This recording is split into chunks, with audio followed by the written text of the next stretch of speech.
and this plays 2 to 6 players and takes about 50 to 150 minutes to play, and this is a competitive game where the last team or the last player standing wins. And in this game, all the players are gods who have agreed to put their power together in order to create a new plane of existence.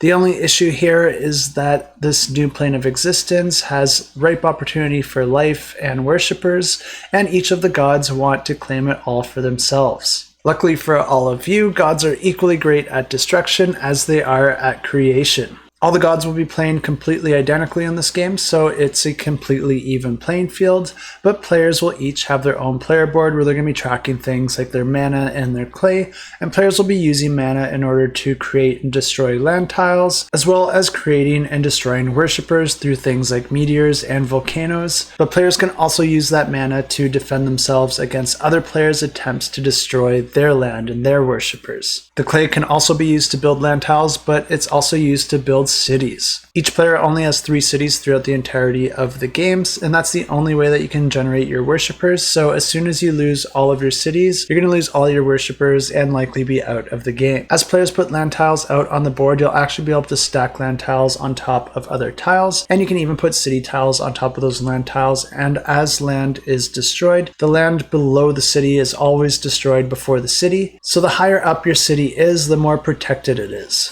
Each round there's going to be 5 phases. First there's the resource phase where players gain mana and clay based on the cities and worshippers that they have out on the board. Then there is the build phase where players will be able to spend that clay and mana in order to create those land and city tiles. Then there's the unit phase where players will generate worshippers from their cities. Then there's the movement and fight phase, and this one's interesting because players can move their worshippers to attack adjacent opponents. And this has a really interesting way of how players' units get removed from the board, because players' strength is going to be determined by their total units on that tile, as well as any additional height that they have above their opponent, and then an extra strength if they are also on their city. Whichever player has a lower total strength based on that is going to lose all of their units on that tile, but then the winning player will most likely also lose units as well, because they only get to keep as many units as the difference between theirs and their opponent's strength. And then the final phase is the Fortify phase, where players can use mana and clay to build even more land. The game continues like this until there's only one player standing, and then that player wins the game.